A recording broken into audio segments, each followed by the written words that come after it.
Boa tarde, queridos irmãos, graça e paz. Nós estamos alegres com o Senhor pelos seus feitos. Glórias a Deus por mais uma semana vivida na sua presença, sustentado por Ele. Espero que todos estejam bem, assim como nós aqui em casa estamos bem. Nós louvamos a Deus por tudo que Ele tem feito, pela sua bondade, pela sua graça, apesar de termos vivido dias bastante conturbados. Temos a certeza que o nosso Senhor é um Deus que está sob o absoluto controle, como sempre esteve, de tudo e em todas as situações. Nós daremos sequência na última aula. Peço até perdão, pois na última aula foi cortado a gravação em função da memória do celular. Nós tentaremos produzir um vídeo mais longo, se for possível. Então nós vamos continuar do ponto onde paramos, aonde falávamos dos objetivos da lição. Nós estamos estudando um livro de Samuel e, como nós sabemos, a nossa revista ela traz sempre o alvo da lição, os objetivos que a lição tem. E sempre são destacados três. Nós falávamos da questão de nós julgarmos as pessoas por aquilo que é aparente, por aquilo que é superficial. Mas antes, nós vamos orar, como de costume fazemos, enquanto você convida o seu familiar, o seu esposo, os seus filhos para apreciarem a palavra do Senhor, enquanto nós, em oração aqui, pediremos, como sempre, e dependente, como sempre somos, do nosso Deus, a sua direção, para a exposição da palavra dele, que tem a autoridade absoluta, que dá vida, transmite vida em cada um daqueles que tem um coração disposto a acolhê-la. Oremos nesse momento.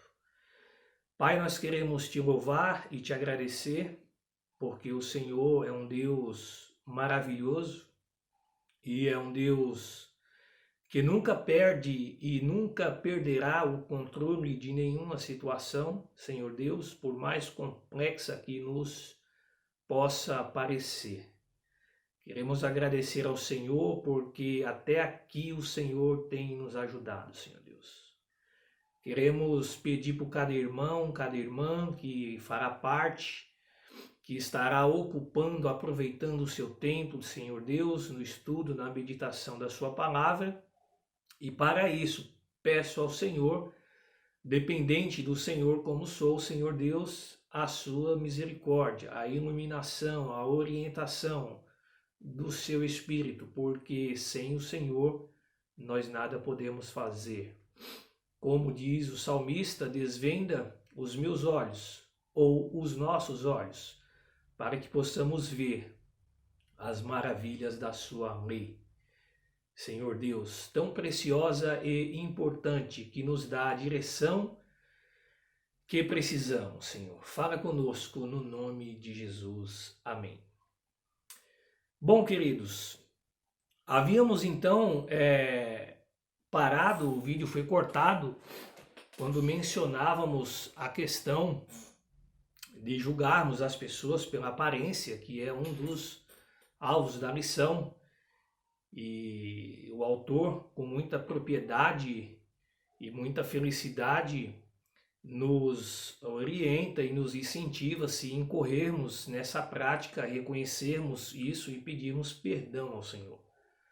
Falamos do sacerdote e profeta Eli, sobre a maneira como ele assim se comportou, fazendo julgamento por aquilo que ele aparentemente via de forma superficial com relação à oração de Ana, suplicando a Deus a sua amargura de alma. E aí então, depois, na continuação desse mesmo tema, nesse mesmo contexto, começamos a falar do equívoco que Samuel incorreu quando o Senhor o intimou, o convocou a ungir rei um dos filhos de Jessé, pois Deus havia escolhido um dos seus filhos, pois Saul, o primeiro rei, havia sido rejeitado. Essa parte nós veremos provavelmente nas próximas aulas, que daremos sequência se assim o Senhor Deus nos permitir. Então, o capítulo 16 de 1 Samuel, você pode ler, acompanhar aí na sua Bíblia. O versículo 1 diz: O Senhor disse a Samuel: Até quando você irá se entristecer por causa de Saul? Eu o rejeitei como rei de Israel. Encha um chifre com óleo e vá a Belém. Eu o enviarei a Jessé. Escolhi um de seus filhos para fazê-lo rei. Samuel estava entristecido pela rejeição de Deus relacionado a Saul, pela sua desobediência. Então Deus o instrui a que ele vá à casa de Jessé, a Belém, pois o Senhor havia escolhido um de seus filhos.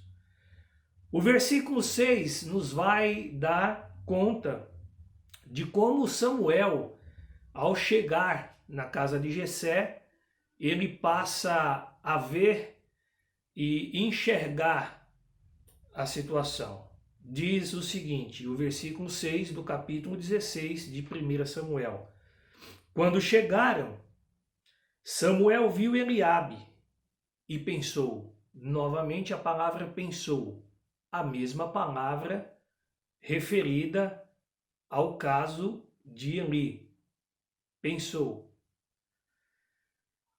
Com certeza é este que o Senhor quer ungir.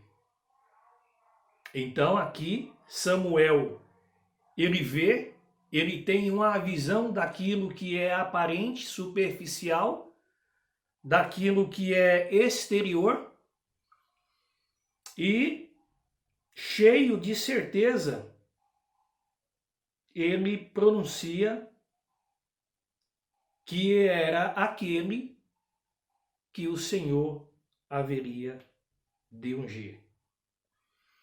Versículo 7, o Senhor responde a Samuel.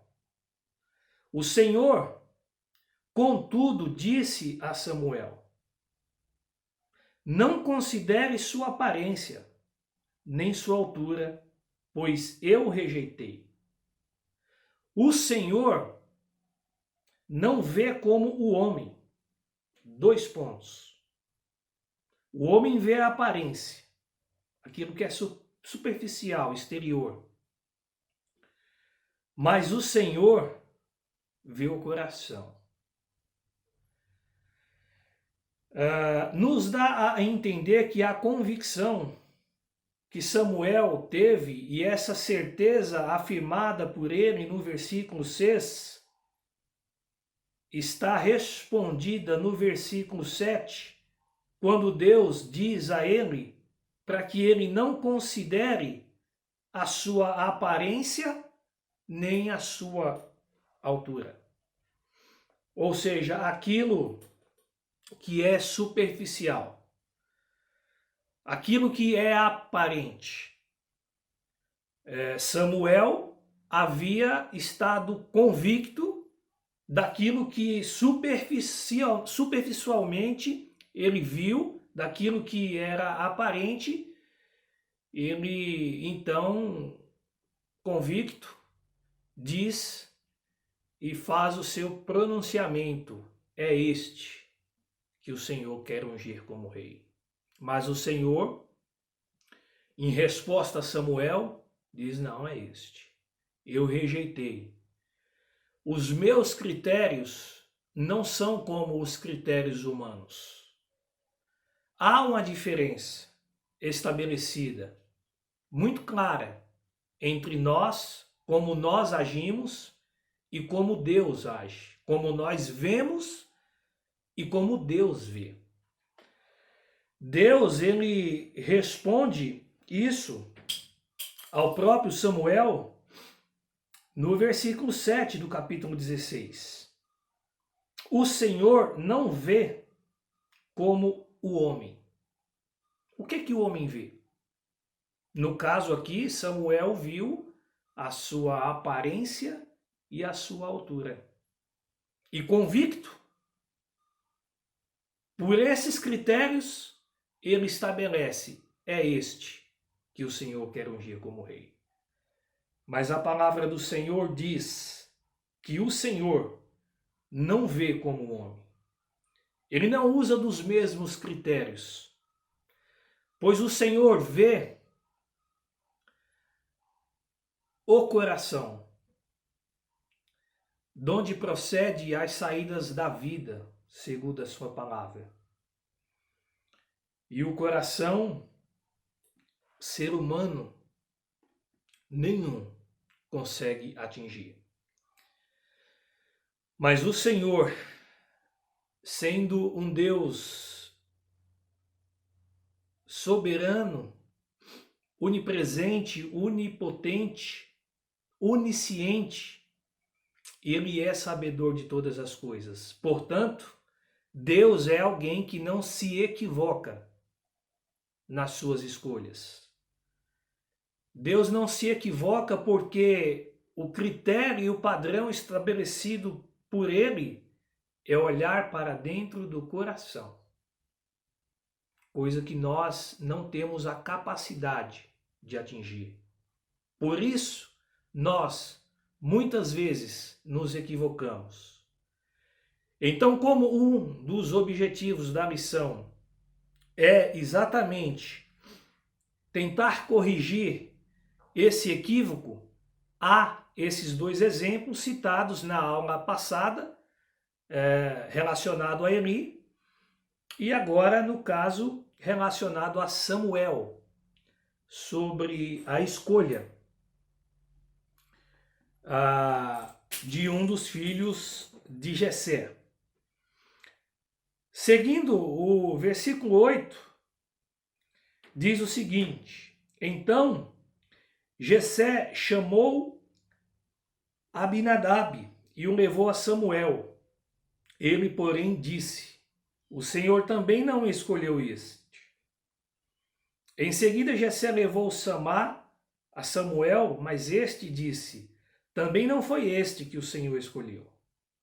Jessé levou a Samuel 7 de seus filhos, mas Samuel lhe disse: o Senhor não escolheu nenhum destes. Então perguntou a Jessé: estes são todos os filhos que você tem? Jessé respondeu: ainda tenho o caçula, mas ele está cuidando das ovelhas. Samuel disse: traga-o aqui. Não nos sentaremos para comer enquanto ele não chegar. Jessé mandou chamá-lo e ele veio. Ele era ruivo, de belos olhos e boa aparência. Então o Senhor disse a Samuel: é este! Exclamação. Levanta-se e unja. Então, como nós dissemos, Deus é alguém que não se equivoca. Jessé havia apresentado os seus filhos e Samuel, entendendo que, usando como critério no primeiro filho, no caso Eliabe, não teve a felicidade devida, e tendo como resposta de Deus, que Deus vê diferente do homem, parece então passar a entender que os critérios do Senhor são diferentes dos critérios estabelecidos pelo ser humano. Então, ao acabar a apresentação dos filhos, e Samuel certo de que seria um dos filhos de Jessé, pois o Senhor o havia dito e o enviado, e Deus não se equivoca, ele faz a pergunta a Jessé, ao passo que Jessé, então, diz que ainda restava o caçula e que estava arrebanhando, pastoreando o seu rebanho. Ao passo que quando Davi, então, ele chega à presença de Samuel, aí sim o Senhor disse, é este. Então, meus queridos, que nós possamos estar sintonizados com a voz do Senhor, para tudo aquilo que os nossos olhos veem, e que possamos proceder de forma a ouvir a direção do Senhor em tudo aquilo que fizermos, não tendo como critério aquilo que é superficial ou aparente. Pode até ser para nós algo que nos chame a atenção, mas Deus, ele é um Deus que olha de forma profunda para dentro do ser humano. Deus, ele conhece o nosso coração. E, portanto, quando nós tomamos as nossas decisões e enxergamos de acordo com essas situações sintonizadas com o Senhor, não incorreremos no equívoco como nos dois casos aqui que vimos na lição. Mas vamos prosseguir, pois a lição ainda tem outros dois objetivos dos quais eu quero falar também.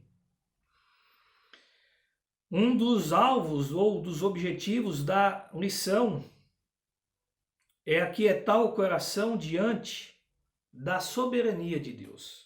Provavelmente o autor deve ter destacado essa questão de que nós precisamos sentir e aquietar o coração diante da soberania de Deus.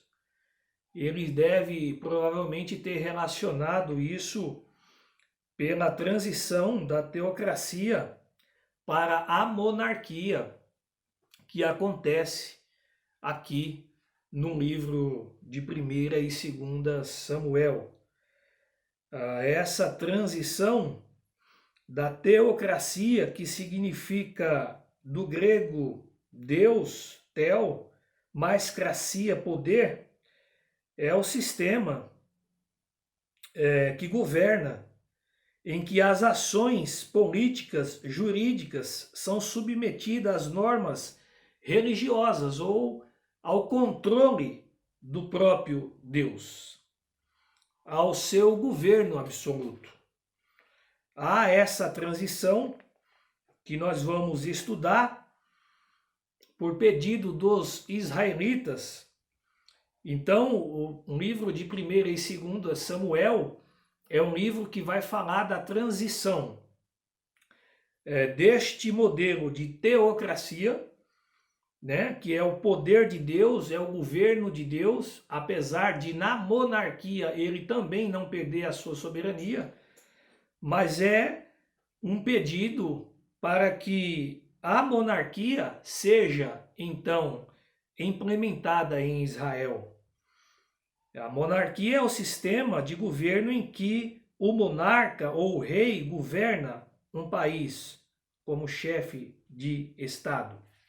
É alguém que exerce o controle. Então, diante dessa transição, parece que o autor se preocupa em nos dizer que o Senhor, ele é soberano. A autoridade dele, ela é superior, ele tem o poder absoluto. Apesar da transição da teocracia para a monarquia, Deus ainda continua sendo e sempre será o comandante de toda a situação. Ele não perde o controle por isso. Eu quero lembrar um pouco e pensar sobre o quanto Deus ele é soberano e pedir a você que vá até o Evangelho de Mateus, capítulo 8, que vai nos mostrar o quanto o Senhor ele é soberano e exerce a sua autoridade de forma plena. Versículo 23 do capítulo 8 do Evangelho de Mateus diz: entrando ele no barco, seus discípulos o seguiram. De repente, uma violenta tempestade abateu-se sobre o mar, de forma que as ondas inundavam o barco. Jesus, porém, dormia. Os discípulos foram acordá-lo, clamando: Senhor, salva-nos, vamos morrer. Ele perguntou, Jesus pergunta aos seus discípulos: por que vocês estão com tanto medo? Homens de pequena fé. Então ele, Jesus, se levantou e repreendeu os ventos e o mar, e fez-se completa bonança. Os homens ficaram perplexos e perguntaram: quem é este? Quem é este que até os ventos e o mar lhe obedecem? Este é o nosso Senhor. O nosso Senhor soberano, cujo poder está acima de toda e qualquer situação. Aqui há um registro de uma situação inesperada pelos discípulos, na companhia de Jesus, é bom lembrar isso. O texto é claro quando diz de repente, mesmo Jesus estando no barco, sobreveio uma grande tempestade. E há então um sentimento compartilhado por eles de medo. E medo tamanho que a palavra de Deus nos diz quando Jesus os interroga no versículo 26. Por que vocês estão com tanto medo? Um excesso. Vocês estão demasiadamente apavorados. Uma situação que, na teoria, não deveria assim ser, pois, se nós observarmos o versículo 18, quem dá a determinação para que houvesse a travessia do mar foi o próprio Jesus. Diz o seguinte: quando Jesus viu a multidão ao seu redor, deu ordens para que atravessassem para o outro lado do mar. Então essa ordem de travessia foi dada por Jesus. Jesus que é o controlador absoluto, soberano e, sobretudo, onisciente, sabedor de todas as coisas. A sua presença no barco, contudo, e todos os milagres já anteriormente vistos pelos discípulos, parecem não ter sido suficiente para eles acreditarem a sua fé de forma mais completa em Jesus. Ao passo que deixaram que os seus corações enchessem de tanto medo. Jesus então se levanta, questiona-os e com a sua palavra dá a sua determinação, com a sua autoridade, com a sua soberania, e a situação então se restabelece e faz-se completa bonança. Ao passo que aqueles homens ficam perplexos e começam a conversar e indagar entre eles: quem é este que até o vento e o mar lhe obedece. Este é o nosso Deus, o Deus que nunca perderá o controle de nada. Ainda que, como o texto que nós lemos, de repente, alguma situação em nossa vida possa nos surpreender de forma a nos deixar atemorizados, mas esta passagem ela serve para nos dar a certeza e a confiança de que Jesus no barco não é a isenção de passarmos por problemas, não é a isenção de que também de repente possamos atravessar momentos desconfortáveis, inesperados, como foi no caso da travessia deste mar, mas nós podemos afirmar que no nosso barco tem um Senhor no comando, que é onisciente, sabedor de todas as coisas. Ele também é soberano. Nada do que está acontecendo conosco está fora do alcance do seu controle absoluto.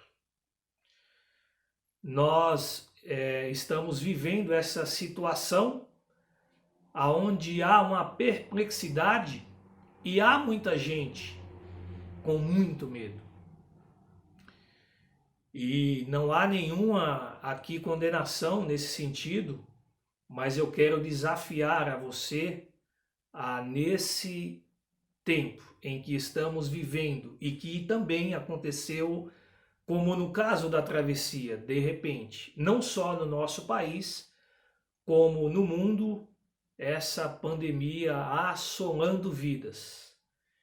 Eu quero convidar a você a descansar em Jesus e depositar nele a sua confiança e afirmar a você que mesmo com todos esses números, ele é aquele que não perdeu e nem perderá o controle.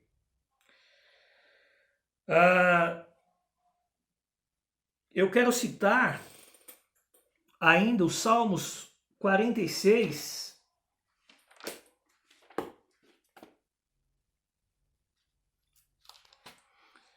onde nós vamos ter uma afirmação que nos dá conforto e segurança. Salmos 46, de 1 a 3, diz o seguinte: Deus, o Senhor, e só o Senhor, é o nosso refúgio e a nossa fortaleza. Auxílio sempre presente na adversidade. Por isso não temeremos, ainda que a terra trema e os montes afundem no coração do mar, ainda que estrondem as suas águas turbulentas e os montes sejam sacudidos pela sua fúria. Essa afirmação deve nos deixar seguros e confiantes, pois é a garantia do próprio Deus. Como diz a sua palavra, ele é auxílio bem presente na hora da adversidade. Com o Senhor nós podemos contar. Está chegando aqui aos 30 minutos, eu vou tentar dar a sequência em uma outra gravação. Caso isso não seja possível, eu faço aqui o desafio a que você entregue o seu caminho ao Senhor. Confia nele e ele o mais fará. Que Deus abençoe nós vamos tentar gravar a sequência desta aula.